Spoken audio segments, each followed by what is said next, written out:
Bismillahirrahmanirrahim. Assalamualaikum warahmatullahi wabarakatuh.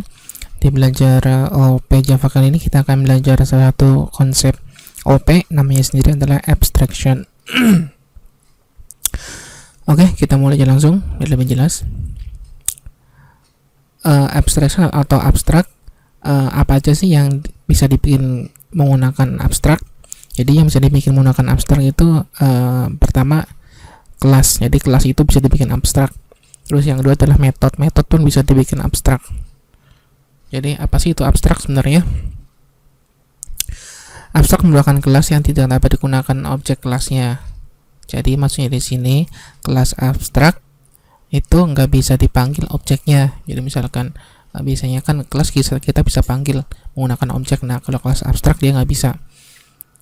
Nah, tapi kelas abstrak bisa digunain menggunakan kelas turunannya. Jadi, kalau kita mau menggunakan kelas abstrak, kita mesti diturunkan dulu ke kelas apa, ke kelas anaknya, apa kelas atau apa. Nah, nanti di kelas anak tersebut baru kita bisa panggil objeknya. Nanti di kelas abstrak punya metode apa, nanti kita bisa panggil semua di kelas turunannya. Untuk menggunakan kelas abstrak, hanya bisa digunakan dari kelas turunannya. Nah, ini yang tadi saya sudah bilang. Untuk menggunakan kelas abstrak, hanya bisa digunakan kelas turunannya. Jadi untuk menggunakan kelas abstrak kita bisa turunkan dulu. Jadi caranya kita turunkan dulu ke suatu kelas apa, ke suatu kelas anaknya. Jadi kalau udah diturunin baru kita bisa panggil objeknya menggunakan kelas turunannya. Jadi ntar si abstraknya, metode-metodenya kita bisa panggil juga karena kita sudah extends dari si kelas parent orang tuanya atau si kelas abstraknya. Nah, ini yang penting. Jadi misalkan di kelas abstrak dia ada metode abstrak. Jadi kalau misalkan di kelas abstrak ada metode abstrak, tadi kan saya kira sudah jelasin yang bisa dibikin abstrak bukan cuma kelas, metode juga bisa dibikin abstrak. Nah, kalau di kelas abstrak ada metode abstrak, nah nanti pasti implementasinya kita mesti implementasiin atau kita mesti deklarasiin semua metodenya yang ada di kelas abstrak. Nanti kita contohin biar lebih jelas. Nah, ini. Nah, jadi jika ada metode di kelas abstrak, maka semua metodenya wajib dideklarasiin. Jadi misalkan di kelas abstrak punya 2 metode. Nah, metode itu metode abstrak. Nah, 2 metode abstrak itu nanti di kelas turunannya wajib dideklarasiin semua dua-duanya. Kalau enggak, ya kan error. Khusus untuk metode abstrak ya maksudnya ya. Soalnya di kelas abstrak kita juga bisa bikin metode yang nggak abstrak. Cuma buat apa juga kita bikin metode yang nggak abstrak, pasti metodenya pun biasanya akan kita bikin menggunakan abstrak karena kelasnya juga abstrak. Untuk pembuatan metode abstrak hanya bisa dibuat di kelas abstrak. Nah, misalkan kita mau bikin metode abstrak, tadi kan yang bisa digunain menggunakan abstrak bukan cuma kelas, metode juga. Nah, kalau kita mau menggunakan metode abstrak, kita juga mesti bikin metode abstrak itu di kelas abstrak. Jadi kelasnya nggak bisa kelas yang biasa, mesti kelas abstrak. Kalau nggak dia akan error. Sekalian saya ngedit, sorry. Untuk kelas abstrak biasanya selalu menjadi kelas super atau kelas parent atau kelas orang tua. Jadi biasanya kalau itu kelas abstrak, jadi biasanya pasti dia itu kelas parent atau kelas orang tua karena kelas abstrak nggak bisa dipanggil objeknya. Jadi kalau dia mau panggil objeknya dia mesti turunin. Makanya kelas abstrak identik pasti selalu kelas parent atau kelas orang tuanya.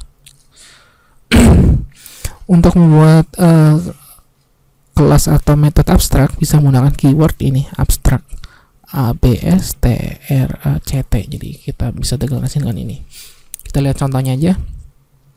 Ini contoh untuk bikin kelas dan metode abstrak sama seperti biasa, hanya di sini ada tambahan kata kunci keyword abstrak. Jadi di sebelum kelas public class ada kata abstrak. Ini nama kelasnya terserah teman-teman. Nah, ini yang agak beda. Untuk menggunakan menulis metode abstrak, kita nggak menggunakan tanda kurung kurawal. Jadi biasanya kan ada tanda seperti ini sebelum titik koma, tanda seperti ini. Nah, ini nggak ada kalau untuk membuat suatu metode abstrak. Bisa hanya menggunakan kurung buka kurung tutup titik koma.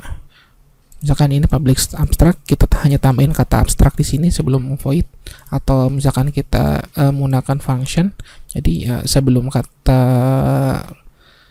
ininya tipe datanya. Jadi public abstract void, nama metodenya apa. Ini yang kedua, misalkan kita bikin di kelas mahasiswa, dia punya metode abstrak 2, nama metode 1 dan nama metode 2. Nah, untuk implementasinya, ini untuk implementasi kelas abstrak yang tadi kita bikin di sini. Nah, misalkan di sini ada public mata kuliah. Nah, tadi kan di sini mahasiswa kelasnya. Nah, si mata kuliah ini kita mau extend ditutorin dari mahasiswa. Jadi mahasiswa dia punya dua metode 1 dan metode 2. Nah, pas di implementasinya kita wajib implementasiin semua metode yang ada di sini. Kalau kita implementasiin cuma satu, ini aja, dia pasti akan error. Jadi kalau misalkan di sini ada dua metode, nah di kelas implementasinya, ini kalau metodenya abstrak ya, jadi kita juga mesti deklarasiin semuanya. Jadi misalkan di sini ada 2, ya kita deklarasiin 2. Nah, kalau kita cuma deklarasiin 1, dia akan error. Oke, kita contohin aja langsung biar makin jelas. Misalkan di sini saya bikin belajar abstraction.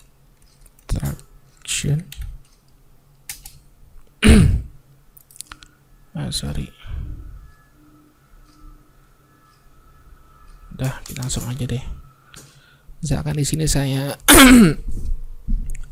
bikin suatu Java class, misalkan namanya, samain aja deh yang contoh mahasiswa. Nah,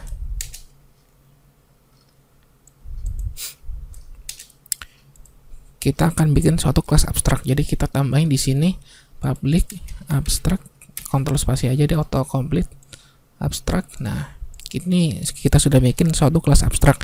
Jadi untuk membuat suatu kelas abstrak, kita hanya tambahin kata abstrak di setelah kata ini public sebelum kelas.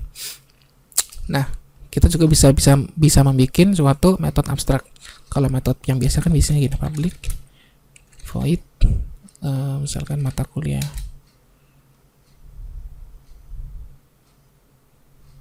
Nama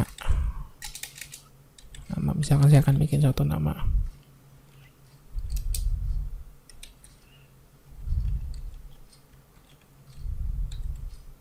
Nah, biasanya kan seperti ini. Ini metode biasa. Jadi di kelas abstrak kita juga bisa bikin suatu metode biasa. Nah, karena kita lagi belajar abstrak, maka kita bikin suatu metode abstrak. Untuk membuat suatu metode abstrak, caranya kita hanya tambahin di sini kata abstrak. Nah, seperti ini. Nah, dia akan error. Dia errornya apa? Abstract method can have body. Ya, jadi abstract method cannot have body. Jadi abstract method, kita kalau bikin kalau kita bikin metode abstrak, kita nggak diperbolehkan bikin suatu body seperti ini, kurung belakang tutup. Kita mesti hapus ini. Kita hapus coba. Nah, errornya hilang kan? Jadi seperti itu. Misalkan di sini kita bikin lagi public abstract belajar aja umur. Nah, kita di sini misalkan bikin suatu dua metode nama dan metode umur. Nah, kita misalkan bikin suatu turunan ya.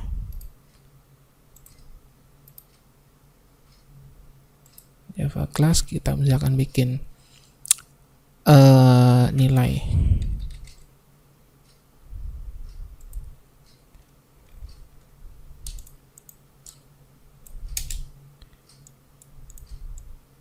Misalkan ini nilai akan extend nurunin dari si mahasiswa. Oke. Nah, lihat teman-teman, di sini ada error. Kita lihat errornya apa? Nilai is not abstract.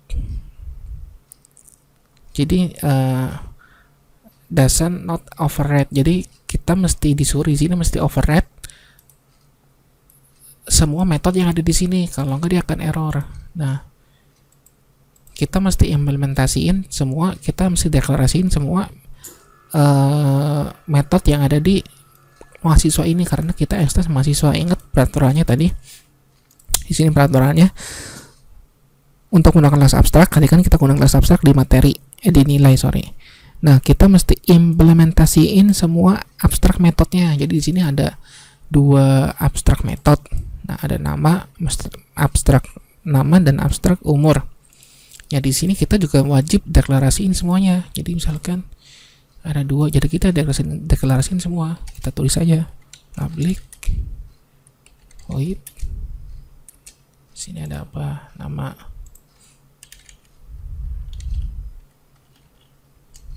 Nah, kita deklarasiin lagi. Sorry, error.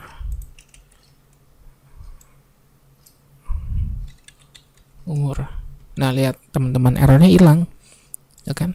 Tadi kan di sini ada error. Kalau kita hapus, nah dia ada error, nah kan? Sebenarnya cara paling gampangnya di NetBeans sudah nyediain ini auto errornya. Kita klik aja errornya apa. Nah, di sini ada implements all abstract method. Nah, kita klik aja, ini otomatis override semua si metode yang sesuai ada di sini. Jadi seperti itu. Di NetBeans udah ada, kita tinggal hapus ini aja. Sini aja. Kita di sini bisa ganti, misalkan di metode nama kita akan bikin nama Wafik. Kita bikin lagi di sini, misalkan umurnya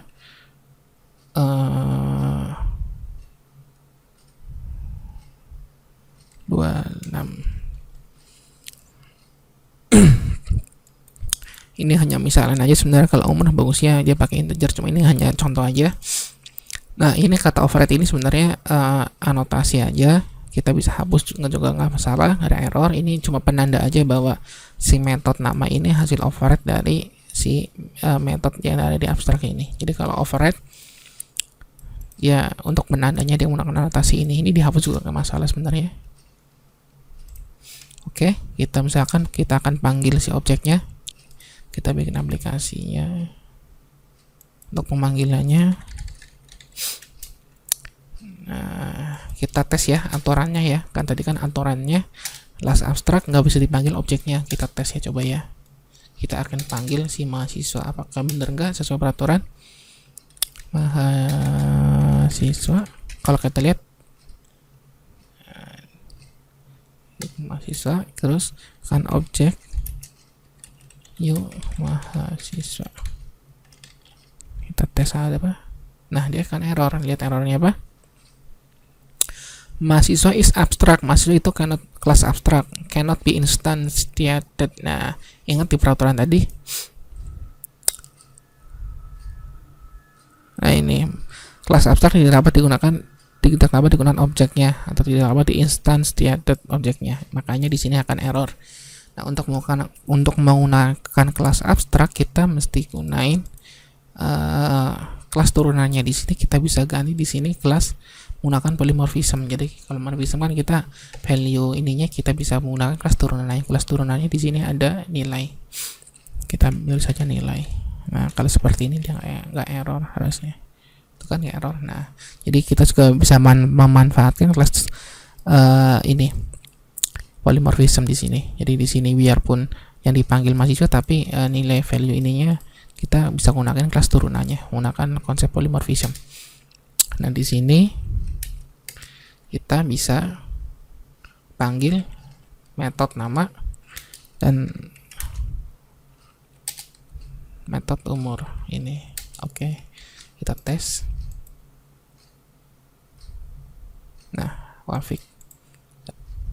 Jadi seperti ini untuk penggunaan abstrak OP abstraction. Kita bisa menggunakan untuk membuat suatu kelas abstrak.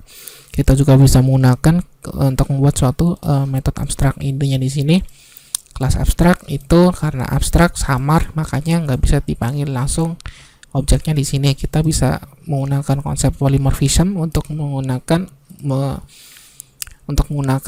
memanggil objek dari si abstrak. Jadi untuk menggunakan objek abstrak kita mesti bikin kelas turunannya, kita bikin kelas nilai, kita turunin dari si mahasiswa Jadi di sini nilai punya metode ini nama dan umur. Terus kalau kita bikin suatu metode abstrak, kita juga mesti di kelas turunannya kita juga mesti override semua metode-metode yang kita deklarasiin di kelas abstraknya. Jadi seperti itu untuk belajar abstraction. Semoga teman-teman di sini bisa lebih jelas, paham, dan bisa mengerti. Dan kalau memang bermanfaat, bantu share ke teman-temannya video ini dan bantu subscribe. Terima kasih. Assalamualaikum warahmatullahi wabarakatuh.